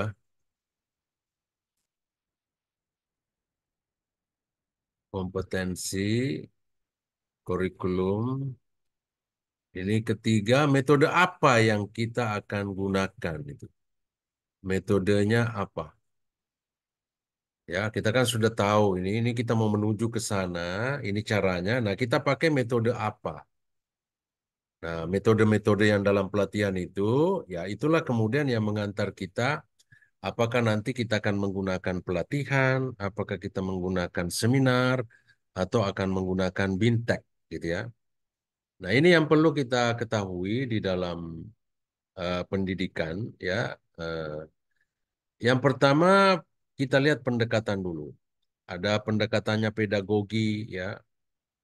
Kalau pendekatannya pedagogi, berarti kita menganggap bahwa peserta itu nol, tidak memiliki pengetahuan. Itu pedagogi. Itu mempengaruhi cara kita menetapkan metode, gitu ya. Nah ini trainer centered, sehingga nanti ya kita akan banyak menggunakan materi ceramah nanti, ya karena kita menganggap pesertanya ini nol. Di dalam kurikulum ini semua bahan-bahannya baru, ya peserta tidak tahu apa-apa itu. Tapi kalau kita beranggapan bahwa peserta itu bukan nol ya, artinya dia sudah memiliki pemahaman awal, ya maka kita menggunakan pendekatan andragogi, ya ini pendekatan belajar orang dewasa, karena asumsi kita bahwa orang dewasa itu sudah punya pengalaman, ya sehingga dia tidak start dari nol betul. Nah ini sehingga metodenya itu bisa interaktif antara pengajar dan peserta. Di banyak metode, nanti metode tanya jawab gitu ya. Nah, yang paling terakhir ini adalah metode hetagogi. Ini kalau kita tahu ya bahwa peserta ini bisa mandiri gitu ya, tidak perlu diajari. Dia bisa cari sendiri materinya, ya. Nah, ini metode hetagogi namanya, ya. Artinya pendekatan hetagogi. Peserta itu ya tidak perlu dia diberi bimtek, nggak perlu diberi pelatihan, nggak perlu diberi seminar, ya cukup di diberi akses ke perpustakaan, diberi akses ke sumber-sumber pembelajaran, dia akan cari sendiri. Nah, itu yang pertama dulu ya, yang perlu kita ketahui ya. Kemudian yang kedua ada namanya model of learning. Ya, model of learning ini 10, 20, 70. Yang 10 ini itu pendidikannya formal, ya formal. Ini bentuknya pelatihan bisa klasikal, ya. Ini artinya peserta itu mendapatkan kognitifnya terlebih dahulu. Lalu kemudian itu tidak cukup. Peserta perlu mendapatkan penambahan pengetahuan, mungkin berupa pengalaman. Inilah yang disebut dengan BINTEK itu tadi, ya, bimbingan teknis. 20% social learning, dia tidak belajar dari Wideswara, tapi belajar dari atasannya. Yang 70% ini namanya experiential learning. Ini tadi yang pendekatan heterogogi. Peserta tidak diajar lagi oleh Wideswara, tetapi dia kemudian belajar sendiri. Sehingga ketika masuk ke 70 ini, peserta tidak butuh pelatihan lagi, peserta tidak butuh bintek lagi, peserta tidak butuh eh, apalagi itu istilahnya tadi, seminar. Ya, kenapa? Karena dia sudah mandiri. Ya, pendekatan yang dipakai itu ada pendekatan heterogogi. Bukan dia berhenti belajar, dia belajar, tapi belajarnya itu tidak perlu difasilitasi langsung oleh Wideswara. Nah, seperti itu ya. Jadi bintek itu, pelatihan itu, kalau kita melaksanakan pelatihan, itu terjadinya di sini, di 10 ini. Begitu pula kalau kita melaksanakan seminar, itu terjadinya di 10 ini. Tapi kalau kita melakukan bintek, bimbingan teknis, itu terjadinya di 20 ini. Ya, karena itu adalah mentoring ini, mentoring. Nah, seperti itu ya caranya saudara memahami. Nah, kemudian yang 10 ini tadi, yang 10 ini, itu kemudian bisa kita lakukan secara tatap muka. Ini tanpa teknologi, ya, pelatihan klasikal tadi di dalam kelas. Tapi bisa juga kita lakukan secara fully online. Seperti yang saya lakukan sekarang kan, kita fully online. Tetapi itu hanya untuk mengisi yang 10 ini. Ini saya beri pengetahuan saudara 10%, ya, porsinya 10% itu tentang bagaimana mengelola pelatihan, bagaimana mengelola seminar, dan bagaimana mengelola bintek. Itu 10 ini. Saya cuma mengisi bagian 10 ini. Supaya saudara lengkap pengetahuannya, itu harus ditambah 20. Saudara harus ya melanjutkan apa yang saya sampaikan tadi dengan mendapatkan bimbingan teknis dari mentoring di tempatnya saudara bekerja. Ya, ini bisa dari Wideswara yang tahu bagaimana mengelola seminar, Wideswara yang tahu bagaimana mengelola coach, apa namanya, mentoring bintek itu. Itu tambahannya. Nah, ketika sudah selesai itu, barulah kemudian saudara belajar sendiri, ya. Cari di Google bagaimana mengelola seminar, cari di Google bagaimana, cari di apa YouTube bagaimana mengelola seminar, ya. Atau beli buku, ya. Beli buku ya yang terkait dengan pengelolaan seminar. Nah, sehingga saudara kemudian bisa menjadi ahli ya di dalam mengelola seminar, mengelola bintek dan mengelola pelatihan. Kenapa bisa asli? Kenapa bisa ahli? Karena saudara sudah mendapatkan 10% dari saya, terus kemudian 20% dari atasannya nanti berupa bimbingan teknis tentang cara mengelola pelatihan, ya. Lalu kemudian mendapatkan 70% dengan cara saudara bekerja sendiri. Ya, kan anu nanti ini ya mubasir. Kalau setelah saya menyampaikan ini, kemudian di tempat saudara tidak pernah bekerja mengelola seminar, mengelola pelatihan, ya. Kan mubasir itu ilmunya, sudah saya ajarkan caranya, tapi saudara tidak praktekkan. Jadi saudara hanya berhenti di 20 ini, dibimbing oleh atasannya, berhenti. Lah, 10 tambah 20, 30 kan jauh sekali dari 100 itu. Ya, belum bisa memiliki keterampilan. Kenapa? Karena tidak pernah dipraktekkan. Nah, itu. Nah, yang ini yang tatap muka ini, yang penyampaian ini yang 10% ini tadi, itu yang bisa kita lakukan baik secara klasikal maupun secara non-klasikal, fully online, atau dilakukan secara hibrid, ya, di blended namanya. Seperti kalau saudara mengikuti pelatihan PKA, PKP, itu LAN sudah menempuh metode ini, menggabung tatap muka dengan fully online. Seperti itu. Itu namanya metode apa yang dilakukan. Nah, saudara sekalian, itu yang ketiga ya. Jadi kita sudah menetapkan metodenya tadi ya, kurikulum sudah ada, lalu kemudian kita tetapkan apakah kita akan melakukannya secara eh, apa Bintek, melakukannya secara seminar atau pelatihan. Nah, tergantung dari beratnya kurikulum itu tadi. Kalau kurikulumnya berat, kompleks, maka saudara serahkan ya dari OPD itu serahkanlah kegiatan itu ke BPSDM. Biar BPSDM yang mengelola pelatihannya itu. Nah, kawan-kawan dari OPD kemudian bisa membantu dalam hal materi, pengajar, tetapi manajemen pelatihannya itu di OPD. Nah, ketika saudara mau melakukan seminar, memutuskan melakukan seminar, OPD bisa melakukan sendiri itu seminar. Atau melakukan bimbingan teknis, OPD juga bisa melakukannya sendiri. Nah, saudara sekalian, ini penghargaan dari LAN.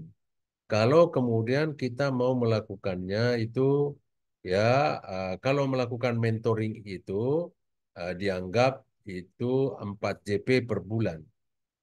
Nah, sehingga saudara tidak kehilangan eh, frekuensi, tidak kehilangan eh, catatan bahwa saudara mengikuti pengembangan kompetensi. Itu diakomodir. Nah, ini tadi mengapa saya mengatakan bahwa BIMTEK itu lebih bisa diartikan sebagai mentoring, karena beda definisi coach dengan mentor. Kalau coach itu ahli pembelajaran sebenarnya, dia bukan ahli substansi. Ya, sedangkan mentor itu ahli substansi. Sehingga bimbingan teknis itu hanya bisa diberikan oleh orang yang menguasai substansi, lebih menguasai substansi. Kalau coach tidak tahu substansi, tidak apa-apa. Jadi, di dalam bimbingan teknis itu, yang bekerja itu adalah mentor. Nah, ini saudara sekalian sudah diatur di dalam peraturan kepala LAN tentang itu. Ya, itu. Ya, ini untuk mentoring. Itu.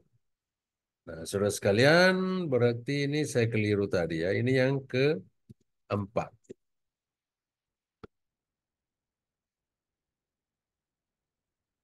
Siapa yang akan mengampu materi yang ada? Nah, ini kan sangat penting ya.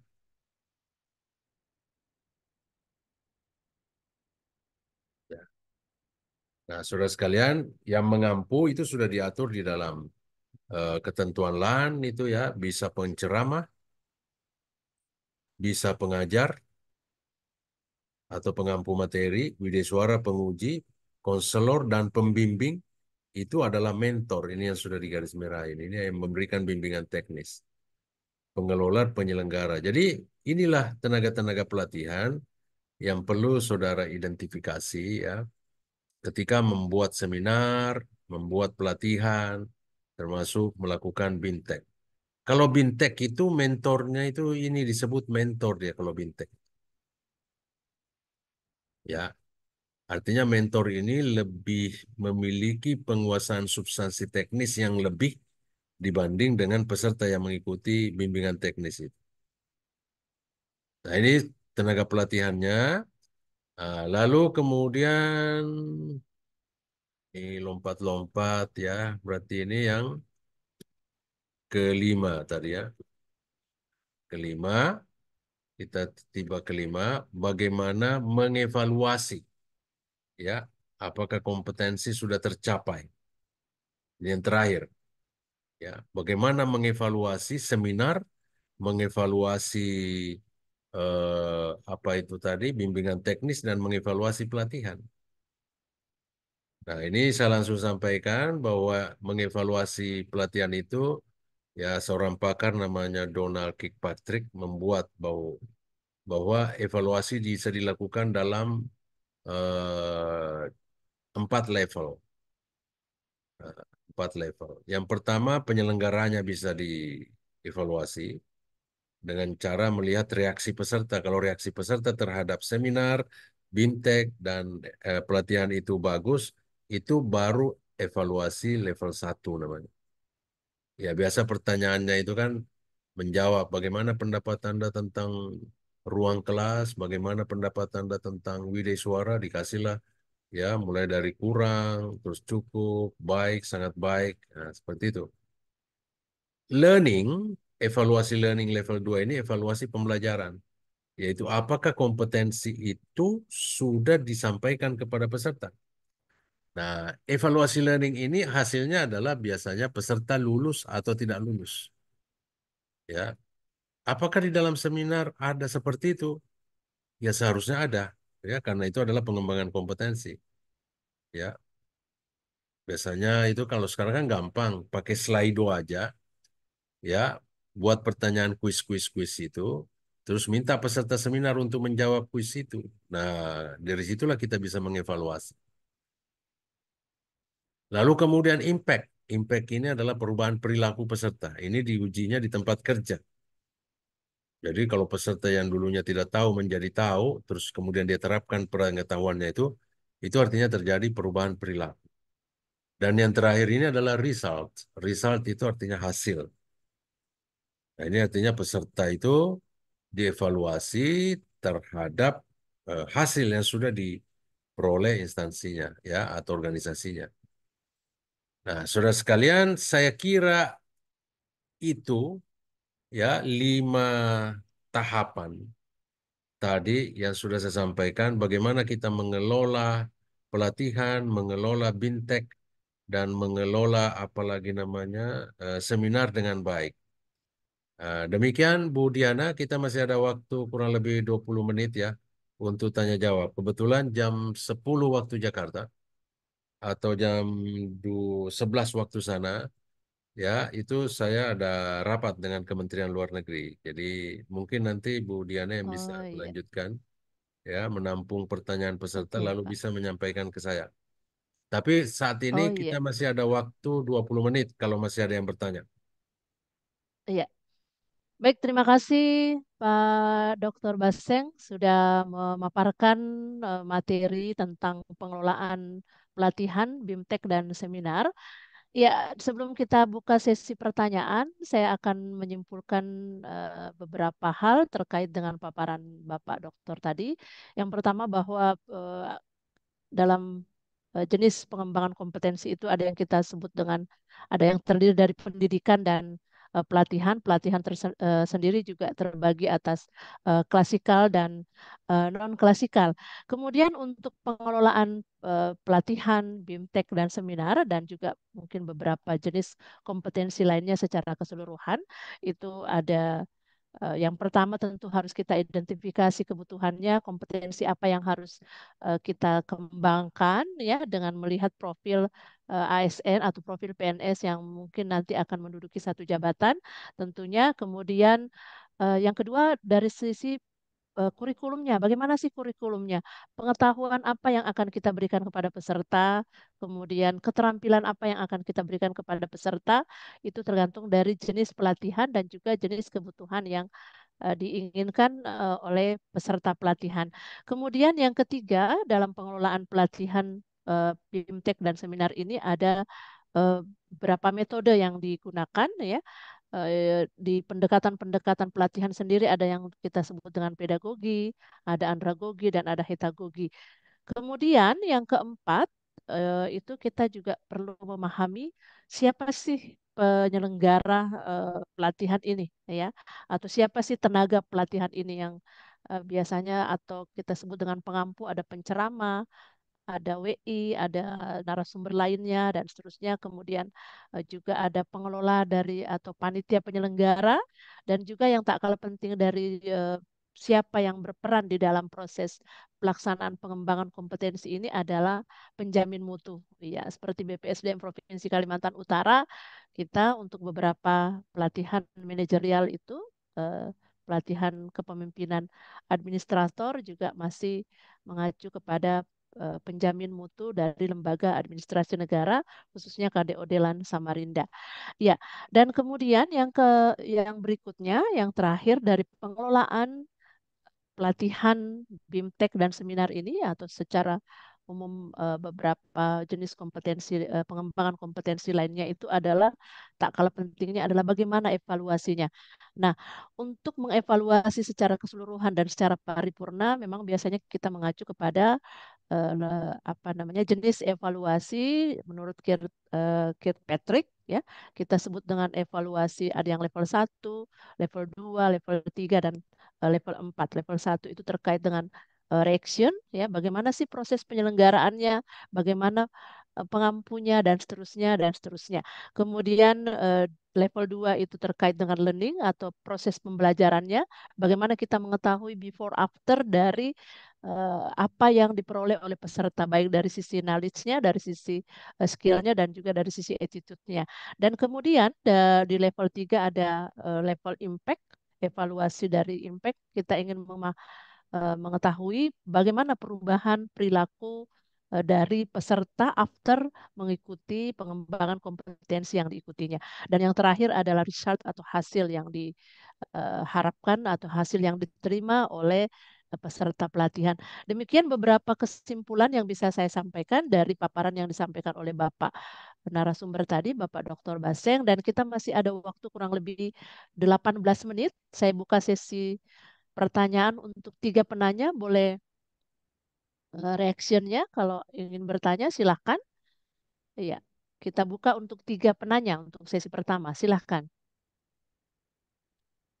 Silahkan Bapak dan Ibu. Iya, mungkin bisa langsung dibuka saja audionya yang ingin bertanya. Silahkan. Bisa dengan reaction dan langsung bertanya.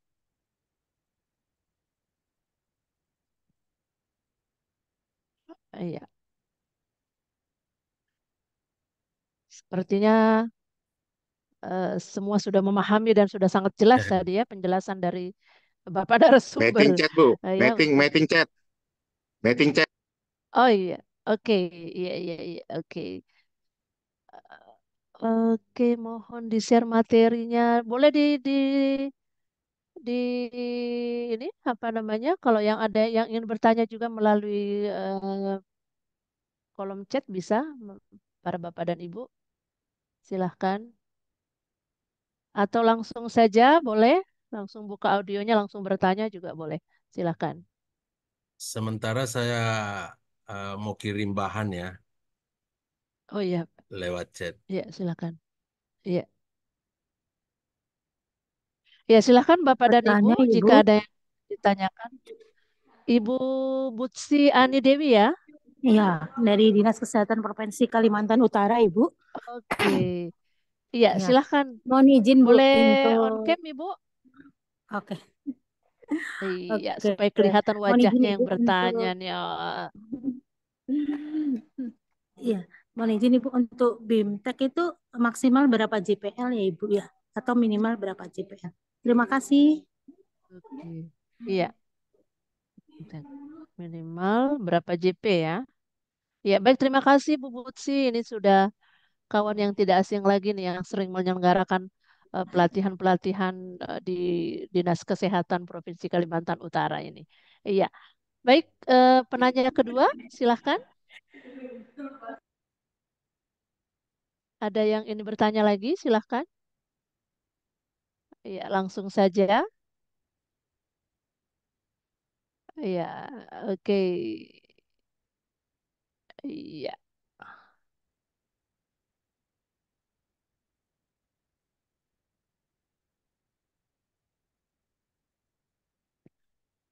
Oke, sementara baru satu nih Pak Dokter yang bertanya. Ya, Bu Butsi ini dari oh ya ini ada lagi. Langsung saja Pak supaya kita bisa dengar juga nih suaranya Pak Danyon nih. Ya, kita mau dengar suaranya loh Pak. Mana nih Pak Danyon? Silahkan. Ya, Atau mungkin baik. masih malu-malu barangkali ya. Iya. Oke Pak Dokter, ada 2 penanya. Ini penanya yang langsung bertanya tadi ini cukup singkat pertanyaannya karena memang beliau sering menyelenggarakan pelatihan-pelatihan baik BIMTEK, workshop maupun pelatihan teknis lainnya di Dinas Kesehatan Provinsi Kalimantan Utara. Ada Bu Butsi menanyakan untuk minimal dari proses pelaksanaan BIMTEK itu berapa JP sih Pak? Iya. Kemudian ada penanya lagi berikutnya dari Pak Danyon ya, dari Dinas Sosial Tarakan. Oh, dari Tarakan ini. Izin bertanya Pak Dokter, apakah seorang ASN bisa menduduki suatu jabatan fungsional tanpa uji kompetensi? Kalaupun tidak bisa, gimana status ASN yang sudah dilantik menduduki jabatan fungsional tersebut? Kalaupun bisa, apakah uji kompetensi bisa menyusul setelah ASN tersebut dilantik dan duduk terlebih dahulu di jabatan fungsional tersebut? Iya, begitu pertanyaannya Pak Dokter. Baik, untuk sesi pertama baru ada dua penanya. Silahkan Pak Dokter untuk menjawab pertanyaan-pertanyaan dari peserta. Terima kasih. Baik, terima kasih atas pertanyaannya. Saya melihat tadi ya, eh, mungkin karena saya sudah berinteraksi di chat sebelumnya, sehingga peserta sudah Ya, mendapatkan betul. pemahaman ya. Dengan demikian materi ya saya rasa sudah sampai. Eh, Namun demikian ada dua penanya, satu penanya terkait dengan materi yang saya sampaikan tadi ya. Ada Iya, peran saya itu BIMTEK itu ya BIMTEK itu kan bimbingan teknis ya. Jadi ada kaitannya dengan substansi. BIMTEK itu eh, eh, apa eh, eh, bisa kita katakan itu adalah pemberian bimbingan langsung di tempat kerja gitu ya, bimbingan teknis. Jadi berlangsungnya itu tidak di kelas, ya kan? Berlangsungnya tidak di kelas. Kalau bimbingan teknik, kalau di kelas ya kita sebut apalah workshop kah atau pelatihan. Jadi workshop, ini iya, lebih kepada mentoring sebenarnya, ya. Nah, iya, di Peraturan Kepala LAN nomor 10 tahun 2018, di situ diakomodir untuk dihitung JP-nya ya. Dihitung JP-nya itu satu bulan itu 2 kali 2, berarti 4 JP di dalam satu bulan itu. 4JP. Ya, 4 JP. Ya, itu ada kurikulumnya, kompetensi teknis apa yang mau dibimbingkan. Terus kemudian bagaimana caranya, termasuk bagaimana mengevaluasinya. Nah, itulah bimbingan teknis. Nah, bimbingan teknis ini karena sudah diakomodir di PP Peraturan LAN nomor eh, 8 tahun 2018 tahun 2010 itu tadi, itu eh, eh, bisa digunakan untuk ya memenuhi 20 jam pelajaran per tahun itu. Jadi 4 JP dihitungnya 2 kali 2 gitu. Nah, seperti itu jawabannya. Kemudian pertanyaan kedua terkait dengan maraknya pengangkatan jabatan fungsional ya sebagai Ya, dari betul. kebijakan pemerintah itu.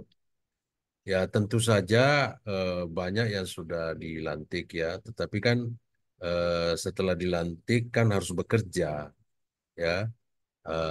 Nah, setelah dia bekerja, untuk bekerja itu dia membutuhkan kompetensi. Contohnya di lembaga administrasi negara itu kan yang membina jabatan fungsional analis kebijakan, ya kan. Nah, itu ya ada beberapa yang sudah ya karena kebijakan di layering itu ya, jadi langsung aja kemudian dialihkan jabatan fungsional, tapi kemudian tidak bisa bekerja karena dia tidak mengetahui seperti apa itu apa namanya jabatan fungsional itu bekerja gitu ya. Jadi apa yang dilakukan setelah dilantik begitu, lalu kemudian dia sudah memang menduduki itu, ya dia mengikuti pelatihan, ya harus ada bukti bahwa saudara memiliki kompetensi untuk bekerja sebagai pejabat fungsional itu. Nah, kalau tidak ada bukti kan nanti lama-lama juga tidak bisa memenuhi eh, kebutuhannya. Apalagi sekarang kan dengan Permenpan 1 2023 itu, ya untuk berkinerja itu kan yang menilai itu atasan langsungnya nanti ya, atasan langsungnya. Nah, sini kemudian atasan langsung juga harus memahami ya bagaimana jabatan fungsional di bawahnya itu bekerja supaya bisa mengambil keputusan bahwa ini bisa lanjut sebagai pejabat fungsional dan ini tidak bisa lanjut sebagai pejabat fungsional. Nah, seperti itu ya. Jadi memang di tahun-tahun di mana terjadi proses delayering itu ya banyak yang langsung saja itu di SK-kan sebagai pejabat fungsional gitu ya.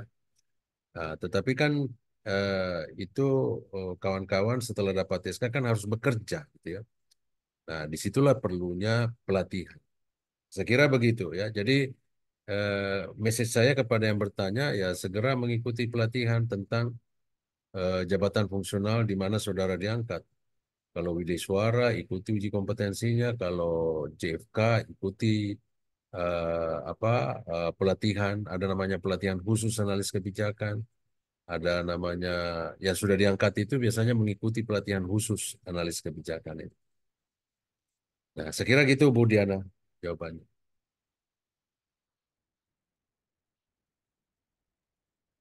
Ya, terima kasih Pak Dokter atas jawaban dari beberapa pertanyaan peserta dan ini saya cek dulu nih di kolom chat masih ada beberapa pertanyaan ini Pak. Oh ya, Iya, silakan, silakan bentar. Bu. Ya. Iya, iya, iya, bentar. Ini sudah tadi ya. Mana nih masih ada tadi saya lihat saya cek ada beberapa lagi nih. Ini scroll saya agak lari-lari ini.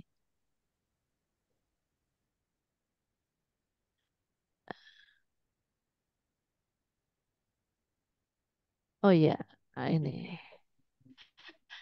Pertanyaannya Pak Dokter di kolom chat ada satu penanya, tapi ini nggak ada namanya, tapi dari DKP Kaltara. Apakah kegiatan seperti rakor, sosialisasi, atau kegiatan rapat teknis dapat dikategorikan masuk sebagai pengembangan kompetensi berdasarkan Undang-Undang 20 2023? Seperti itu pertanyaannya Pak Dokter. Dan yang kedua, mohon izin katanya bisa di-share nggak website atau link apabila ingin mendapatkan informasi atau ingin mengikuti pelatihan-pelatihan yang dilaksanakan oleh lembaga administrasi negara.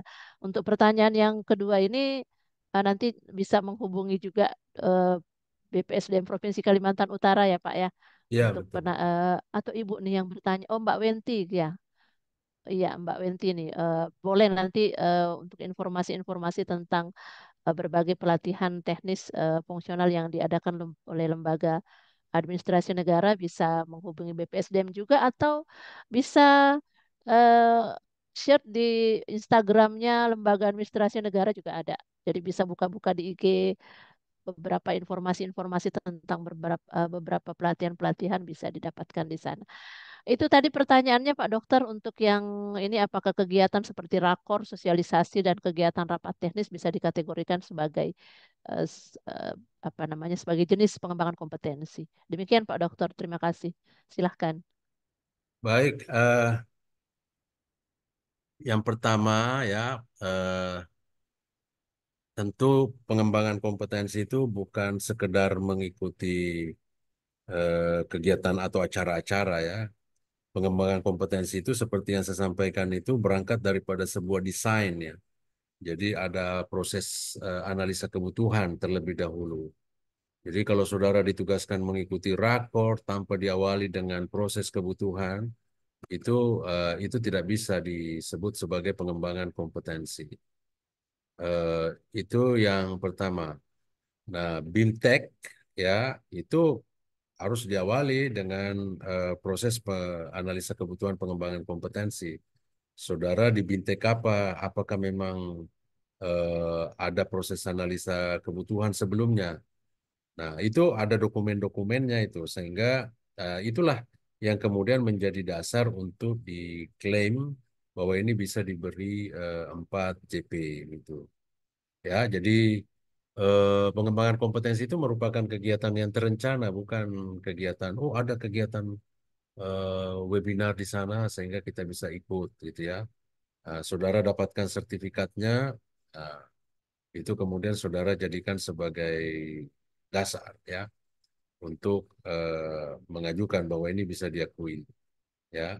Nah, itu eh, tidak bisa serta-merta begitu ya. Biasanya kalau saudara mengikuti seminar tentu diawali dengan penugasan ya dari misalnya bagian SDM-nya. Nah, karena saudara ditugaskan, ya bagian SDM tentu sudah melakukan proses analisa kebutuhan. Saudara membutuhkan itu ya, sehingga terbit surat tugas. Sehingga pasangan surat tugas dengan sertifikat itu kemudian yang diakui berapa JP itu terjadi seminarnya atau workshopnya, itulah kemudian diakui sebagai pengembangan kompetensi. Bisa kemudian masuk di dalam biodata saudara, di record di situ ya, tercatat. Kemudian yang kedua tadi mengenai kegiatan-kegiatan pelatihan di LAN. Betul Bu Diana, di awal tahun semua jenis pelatihan di LAN itu sudah diupload. Kami menyebutnya kalender pelatihan, baik pelatihan kepemimpinan, PKA, PKP, termasuk pelatihan teknisnya itu.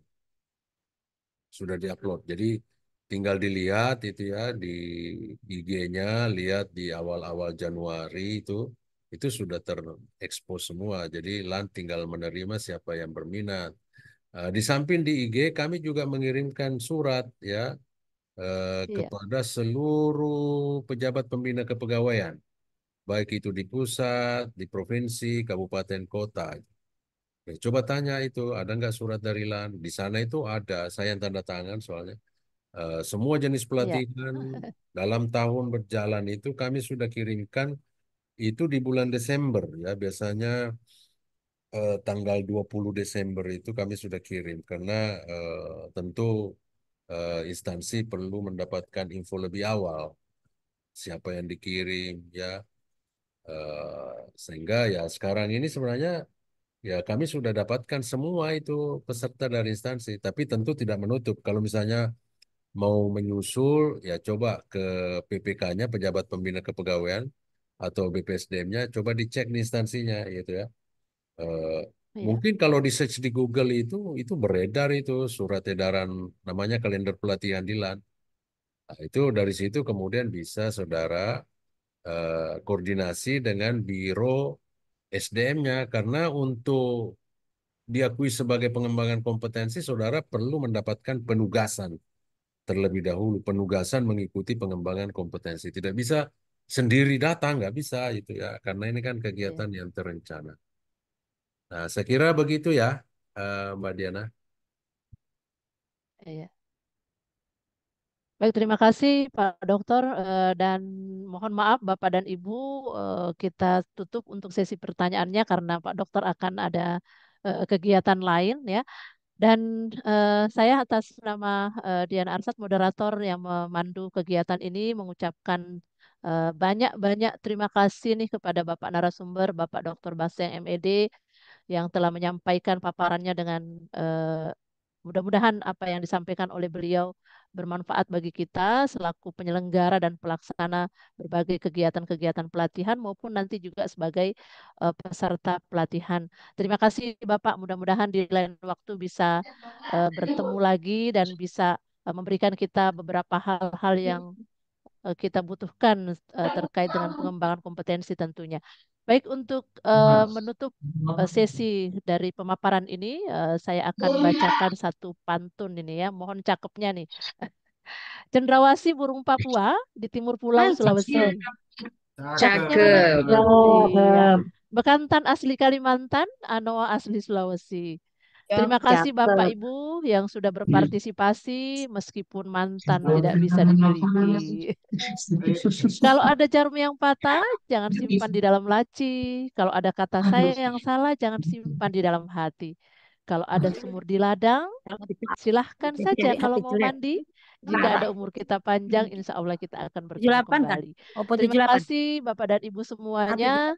Saya mohon pamit 8. Oke, dari mahasiswa di sesi ini dan saya serahkan kembali kepada Ibu Tiwi Mas selaku Arif, siswa pembawa di acara pada kegiatan kita kali ini. Terima Silakan Ibu kasih. Tiwi. Mas Ya, Arif, siswa di Assalamualaikum baik, warahmatullahi wabarakatuh. baik. Iya. Arif, siswa di Waalaikumsalam warahmatullahi wabarakatuh. Baik, mohon izin Bapak Ibu sekalian. Waalaikumsalam Demikianlah warahmatullahi tadi wabarakatuh. webinar Aku Kejar seri 6 untuk hari ini 8 Mei 2024 sudah selesai. Yang pertama kami mengaturkan terima kasih dan penghargaan yang setinggi-tingginya kepada narasumber kita yang sudah hadir mengisi materi kita pada hari ini terkait bagaimana pengelolaan sebuah pelatihan maupun BIMTEK dan sosialisasi. Mudah-mudahan tentu saja eh, materi yang kami hadirkan dan juga narasumber yang tentunya sangat kompeten di bidang pengembangan kompetensi, beliau Deputi Bidang Penyelenggaraan Bangkom, LAN RI Jakarta Dr. Baseng MED, tentu saja memberikan penguatan yang luar biasa di dalam peningkatan kinerja kita dalam mengelola sebuah pelatihan. Bapak Ibu semua, sekali lagi kami ucapkan terima kasih, semoga bermanfaat. Salam sehat, salam tangguh, salam Kaltara di hati untuk kita semuanya. Dan perlu kami informasikan bahwa webinar Aku Kejar seri 7 akan hadir kembali. Nanti dalam seri refreshment PPJ juga akan kita hadirkan narasumber yang tentunya kompeten di dalam eh, materi penanganan, pengadaan barang dan jasa. Bapak Ibu sekalian, sekali lagi kami ucapkan terima kasih. Jangan lupa untuk nanti selalu mengikuti Instagram BPSDM Kaltara terkait kegiatan-kegiatan yang telah dilaksanakan. Dan Bapak Ibu juga nanti akan kirimkan materi dan sertifikatnya melalui link yang akan diberikan oleh kami. Sekali lagi terima kasih Bapak Ibu semua. Sampai ketemu kembali kita di sesi webinar ASN Kalimantan Utara Belajar seri selanjutnya. Dan kami akhiri dengan membacakan Alhamdulillahirabbil alamin kegiatan webinar seri 6 BPSDM Kaltara SN Kalimantan Utara Belajar selesai pada hari ini. Kami akhiri Kejar Billahi taufiq saya. walhidayah. Wassalamualaikum warahmatullahi wabarakatuh. Warahmatullahi Salam Kaltara Waalaikumsalam. di hati. Waalaikumsalam. Iya, terima kasih Bapak Ibu Waalaikumsalam semuanya. warahmatullahi Oke. wabarakatuh. Izin Kejar Bapak, tayang. terima kasih. Salam Ya, hormat dari Kepala BPSDM Kaltara, Bapak Dr. Basek MED. ya baik, terima kasih. Bahan sudah saya share di chat ya, jadi sudah bisa Ya, di-download Bapak. ya. Baik, Baik, terima Bapak. kasih Terima semua. kasih. Selamat bekerja, selamat belajar. Izin saya leave dulu ya. Baik, Nah, Bapak. terima Izin. kasih. Terima kasih. Kasih Pak. Terima kasih Bu Tiwi. Terima kasih, Makasih Bu Sariati. Tiwi, kasih tahu Pak Yona tuh ribut. Memang dia itu tadi mau kucubit Pak Yono itu dinas sosial Tarakan memang. Mana dia pergi sudah Mas Arif dia? Pergi. Ya, makasih Bu Tiwi. Ya. Makasih Mas Arif selalu setia di webinar kita. Sampai ketemu kembali.